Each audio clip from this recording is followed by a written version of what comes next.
Hey everyone, welcome to this explainer. Today, we're diving straight into how artificial intelligence has totally transformed from, a standard tech and business story into an absolute battleground for UK national security and critical infrastructure. We hear about AI literally every single day, right? But behind the scenes, there is this incredibly high-stakes global race playing out, and Britain is fighting tooth and nail to secure its own digital borders. Since this landscape is so vast, we're going to use a quick roadmap.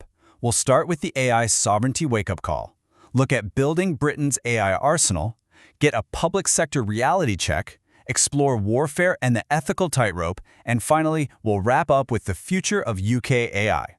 Let's get into it. Part 1, the AI sovereignty wake-up call. So what happens when the technology you completely rely on is just suddenly out of your control?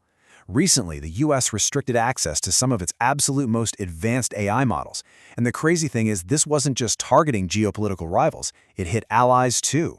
Even non-US citizens working at top-tier firms suddenly found themselves totally cut off. It was a massive shock to the system that forced British companies, financial institutions, and even government bodies to confront a frankly terrifying vulnerability. I mean, if your critical systems are running on a foreign model, you are entirely at the mercy of their foreign policy.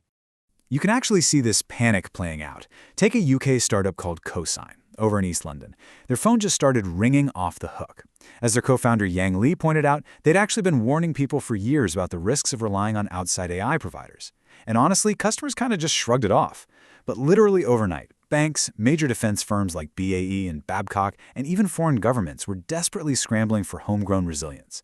The conversation shifted entirely from, hey, why do we even need this, to, okay, how fast can you deploy this? So the ultimate goal everyone is chasing here is called AI sovereignty.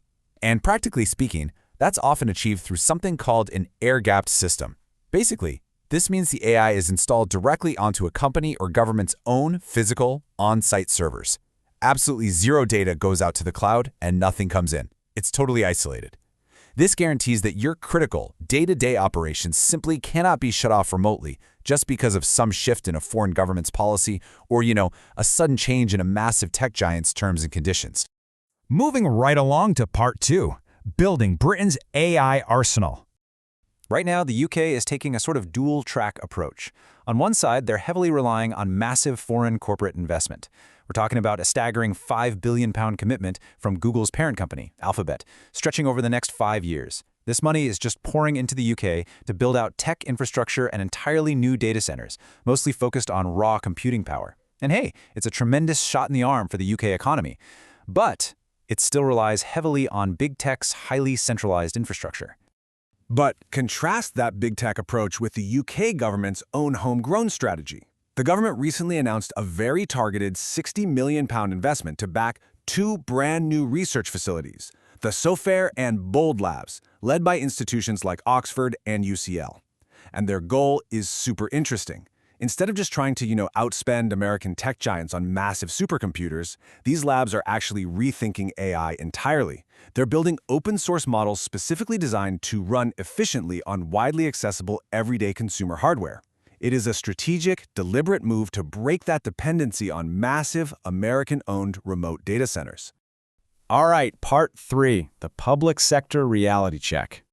Let's bring this down to reality for a second and imagine the futuristic, actual life-saving promise of AI right now in the National Health Service.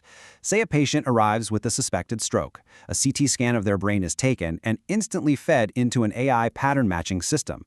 In literally just 3 to 4 minutes, the AI flags a life-threatening blood clot, and the medical team immediately jumps in to perform a surgical intervention. In cases exactly like this, where you have clean, highly isolated imaging data, AI is working incredibly well and is legitimately saving lives today. But of course, there's a catch. The unglamorous reality of trying to roll this out nationwide is so much harder.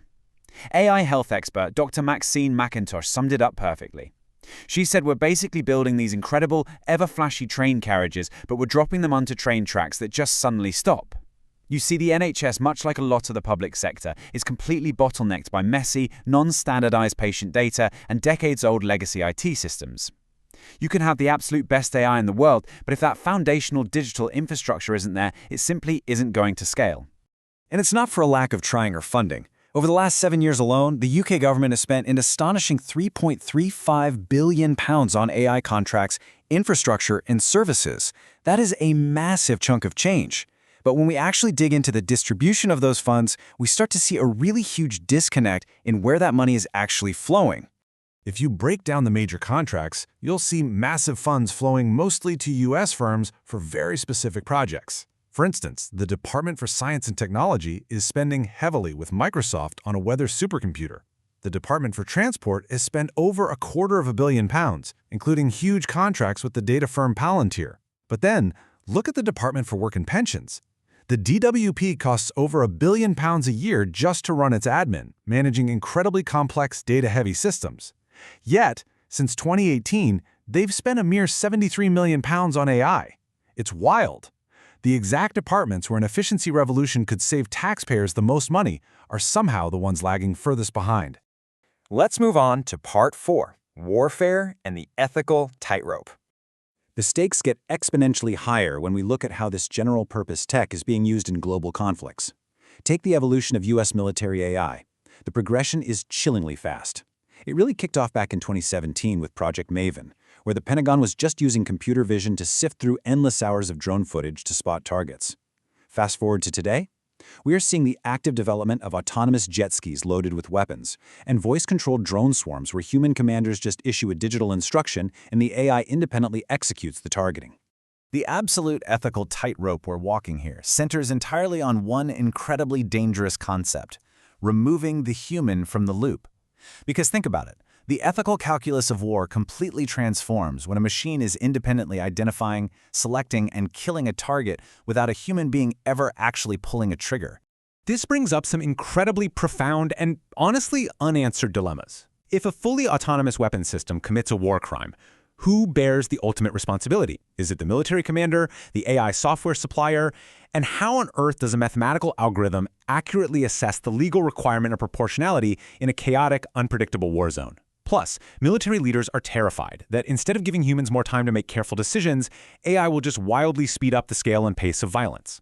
These exact fears are why the UN is desperately debating bans on lethal autonomous weapons right now, even as global militaries actively accelerate their AI programs.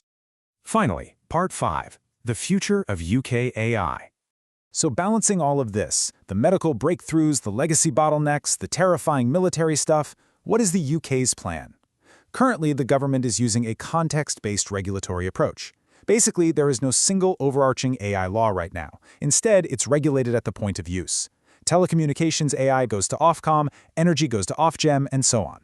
Right now, the priority is clearly on boosting innovation and adoption to drive the economy. The government completely recognizes that if they prematurely choke off innovation with really heavy-handed laws, Britain could fall permanently behind. They have, however, promised that future binding rules will eventually come to govern the absolute most powerful AI models. As we wrap up this explainer, I want to leave you with one crucial question to think about.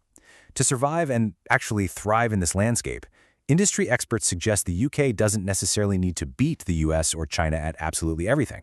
Instead, Britain needs to build a permeable hedge rather than a massive defensive wall.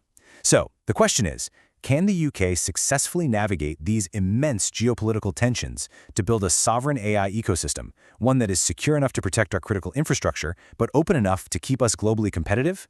It is a delicate, completely unprecedented balancing act. And honestly, the stakes literally couldn't be higher. Thanks so much for joining me to explore Britain's high-stakes AI reality.